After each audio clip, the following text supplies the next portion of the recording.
আজি কঁঠালৰ তাৰমানে এটা চব্জি বনাবলৈ লৈছোঁ।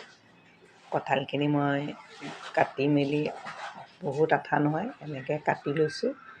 অলপ হাতত তেল সানি ল'ব, সানি এনেকৈ কাটি ল'ব। কাটি লৈ মই এইখিনি বইল কৰি বেলেগকৈ থৈ দিছোঁ। এতিয়া মই তেল দিলোঁ আৰু ইয়াত জিৰা গুটি, শুকান জলকীয়া এটা, তেজপাত দুখিলা দি এইখিনি ভাজিম। লগতে পিঁয়াজ দিছোঁ। এইখিনি অলপ সময় ভাজিম, এনেকৈ ভাজি থাকিম। কঁঠালৰ তৰকাৰী খাবলৈ খুব ভাল লাগে। এনেকুৱা সময়ত অকণ মাংস টাইপে হয় বনালে, মানে মাংসৰ টাইপেই বনাম মই, সেইকাৰণে এনেকৈ ভাজি লৈছোঁ। ইয়াতে আদা, নহৰু, জলকীয়া সকলোখিনি মই একেলগে খুন্দি থৈছিলোঁ, সেইখিনি দিছোঁ।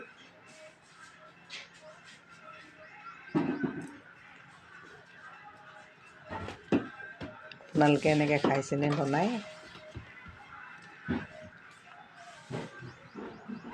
এতিয়া দিম ইয়াতে হালধি, লগতে দিম অলপমান কাশ্মীৰী চিলি পাউডাৰ।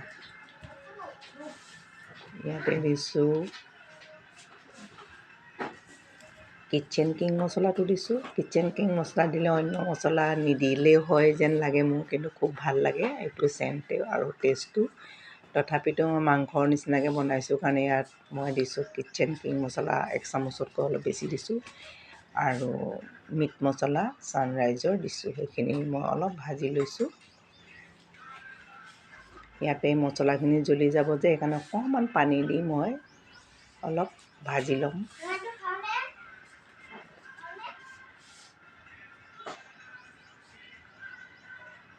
এতিয়া মোৰ পিঁয়াজ আৰু মছলাখিনি ভজা হৈছে।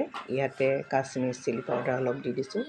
কাশ্মীৰী চিলি পাউডাৰটো খুব ৰঙাকৈ দিলে ভাল নালাগে, সেইকাৰণে অলপ মানে কমকৈ দিছোঁ, নহ'লে অলপ ক'লা ৰঙা ধৰণৰ হয়, ভাল নহয়। কঁঠালটোত এঠা থাকে যে, সেইকাৰণে অলপ কমকৈ দিব লাগে। এতিয়া মই বইল কৰা এই কঁঠালখিনি ইয়াতে দি দিছোঁ। বইল কৰি ল'লে সোনকালে সিজে আৰু বস্তুটো কোমল হয়, ভাল লাগে। এনেধৰণে অলপ সময় ভাজি মই এতিয়া ঢাকোনখন দি দিছোঁ। এতিয়া 2-3 মিনিট ভজাৰ পিছত মই আকৌ ঢাকোনখন তুলি দিলোঁ। ইয়াতে মই নিমখ অলপ এড কৰি দিছোঁ। বইল কৰোঁতে অলপ দিছিলোঁ কাৰণে এতিয়া অলপ কমকৈ দিছোঁ। বস্তুৰ পৰিমাণ চাই নিমখ জোখমতে দিব।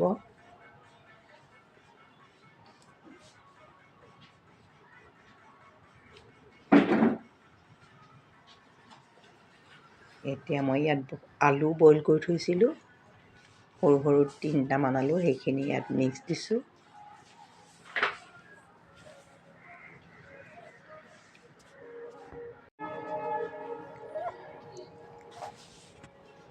এনেদৰে অকণমান সময় ভাজি পুনৰ ঢাকি দিম। অলপমান সিজিবলৈ টাইম লাগে,